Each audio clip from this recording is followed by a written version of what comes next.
अस्सलामुअलैकुम वरहमतुल्लाहि वबरकातुहू। उम्मीद करती हूँ कि आप सब खैरियत से होंगे। मैं माज़रत करती हूँ कि कल मैं वीडियो अपलोड नहीं कर पाई। उसका रीज़न ये था कि मोबाइल जो है वो बहुत ज़्यादा गर्म हो गया था, और मोबाइल बहुत ज़्यादा गर्म हो जाता है जिस वजह से मैं वीडियो अपलोड नहीं कर पाती रेगुलर। मेरी आप लोगों से गुजारिश है कि प्लीज़ मेरी ज़्यादा से ज़्यादा सपोर्ट करें ताकि मैं न्यू मोबाइल लेके ये चैनल उस मोबाइल पे ओपन करूं और रेगुलर वीडियो अपलोड करूं। नूरानी कायदे की भी मैंने काफ़ी वीडियो जो है वो बनाई हुई हैं, लेकिन मोबाइल ख़राब होने की वजह से बहुत मुश्किल से जो है मैं वो शॉर्ट अपलोड कर पाती हूँ। लेंथी वीडियो जो है वो अपलोड नहीं होती इस मोबाइल पे। मोबाइल का पैनल टूट गया था। जब से मैंने न्यू पैनल लगवाया है तब से इसका ये इशू आ रहा है।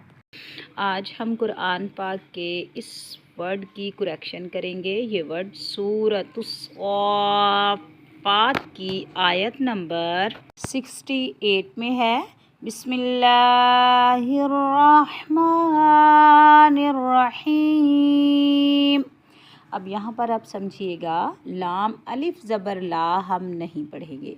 क्यों नहीं पढ़ेंगे? क्योंकि अलिफ के ऊपर गोल सर्कल है। जब भी कुरान पाक के जिस भी वर्ड के ऊपर गोल सर्कल आ जाए तो आपने उस वर्ड को नहीं पढ़ना, स्किप कर देना है, ठीक है। लाम ज़बर ला पढ़ेंगे, ठीक है। अलिफ को हमने स्किप कर देना है, आपने नहीं पढ़ना अलिफ को। लाम ज़बर ला बग़ैर खींचे पढ़ना है। हमज़ा ज़ेर ई ला ई लाम लाम ज़बर लल ला ई लल, दरमियान में या और अलिफ को भी हम नहीं पढ़ेंगे क्योंकि बग़ैर हरकत वाले हरूफ जो हैं वो नहीं पढ़े जाते, ठीक है। ला ई लल जीम ज़बर जा हा या ज़ेर ही। या साकिन से पहले वाले वर्ड के नीचे ज़ेर हो तो ये या मद्दा कहलाती है।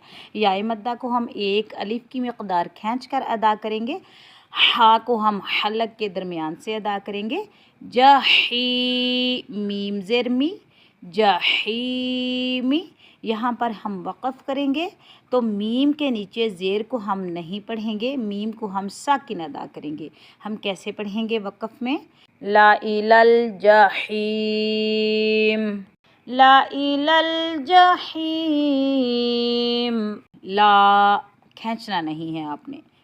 ला ई लल, ठीक है।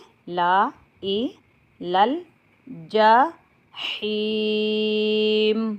उम्मीद करती हूँ कि आज का सबक आपको अच्छे से समझ आ चुका होगा। अल्लाह हाफिज़।